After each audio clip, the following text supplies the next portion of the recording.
Hello, my name is Marissa Rutherford, and today I will be teaching you how to do the front plank. I will be going over the starting position, the position during the exercise, as well as the ending position, the proper ending position, um, as well as a progression and a regression of the front plank. The reason for the progressions and the regressions is um, for the front plank, it is the regression is the front leaning rest. So the reason for this is because some people will realize that they just can't do the front plank, and that's okay. The best way to build yourself up is to start with one of the regressions that we do have.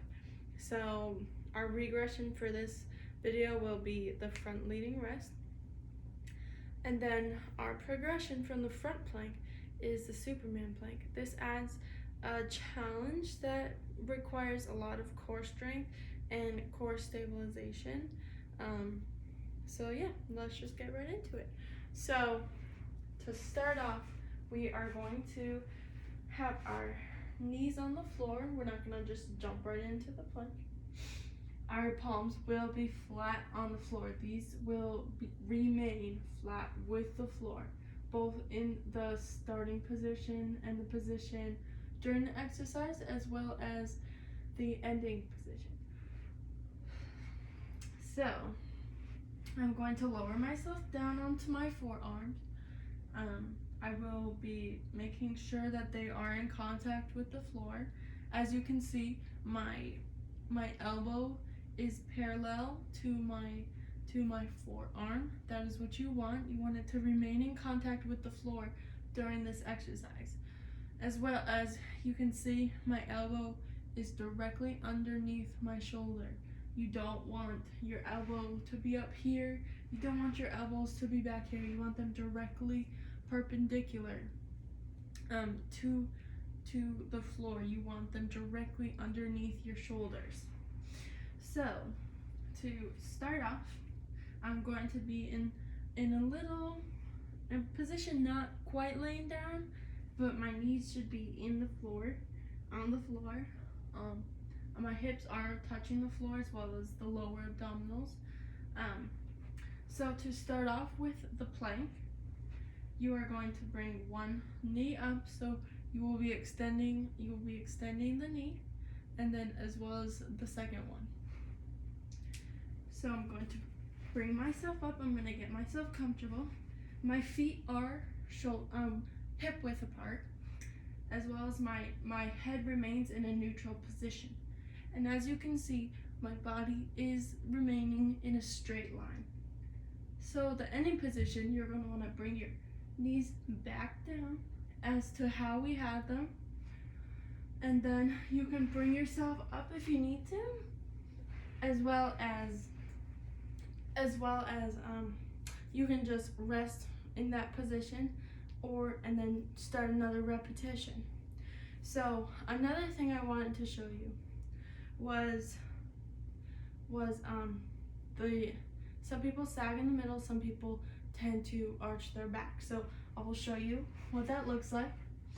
So this is what looks wrong, so don't do this.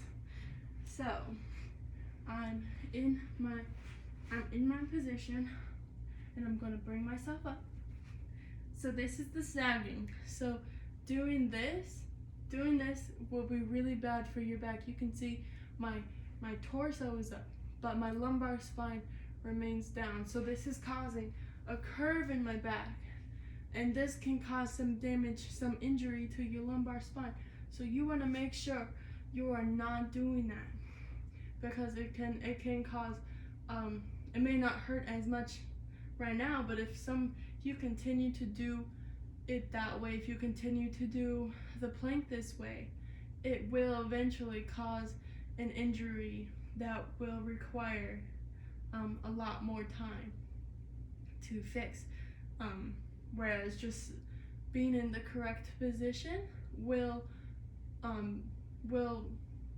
prevent that, and then you won't have to worry about an injury.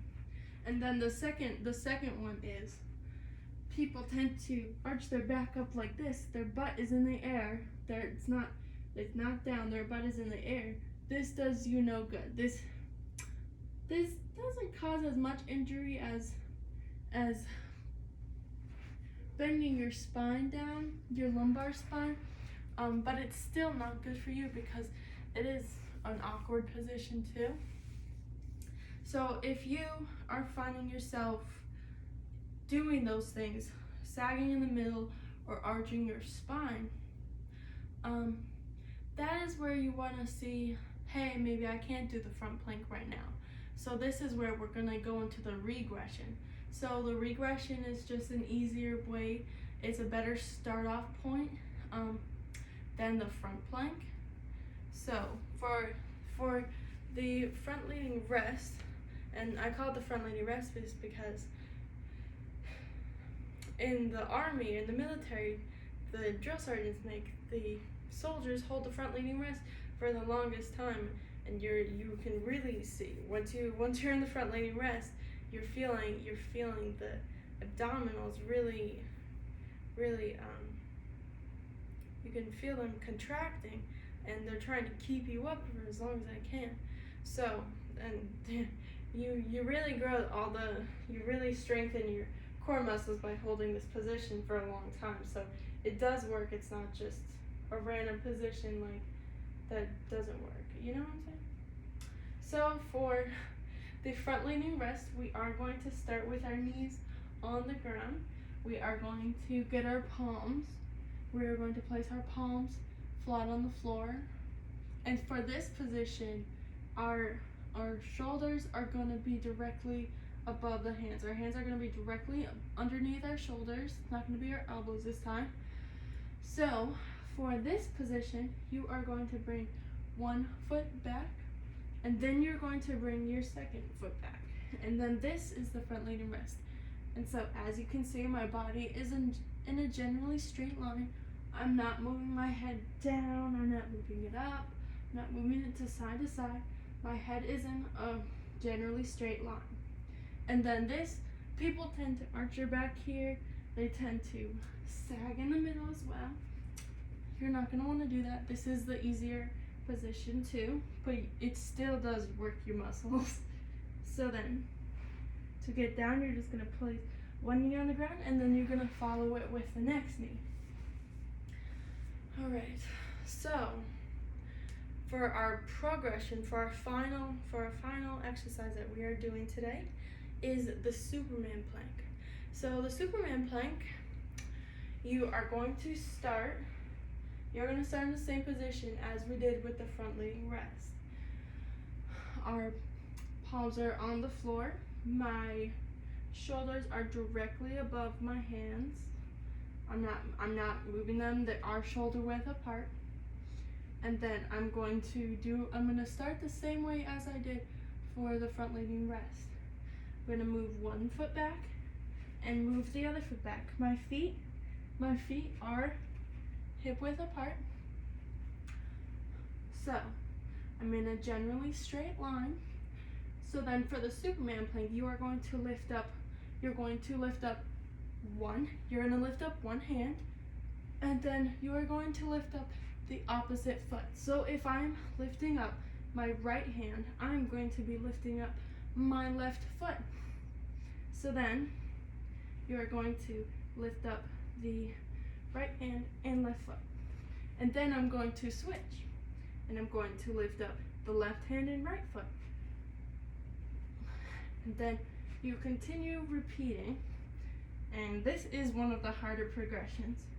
So what tends to happen with the Superman plank is people tend to wobble all over when they are doing the Superman plank. So I will show you what I mean by that, because it might have been hard to see while I was sideways. So I'm getting in the correct position. My hands are directly underneath my shoulders. And here you can see my feet are hip width apart, or you can somewhat see. So then what tends to happen is when someone's lifting up their hand, they tend to go to the side. So this is why it requires more core stabilization. It requires you to be, it requires you to have a lot more core strength because you don't want to be wobbling around while doing this exercise. So I'll show you what I mean by wobbling. I'm like, it's really hard to do the wobbling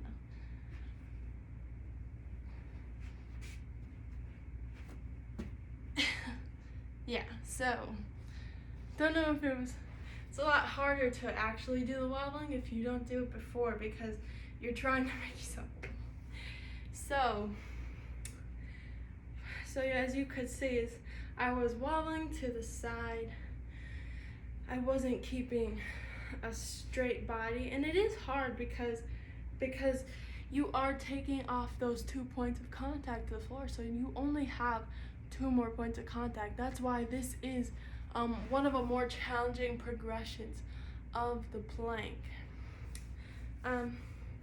So yeah, I think I did cover everything, and thank you for watching.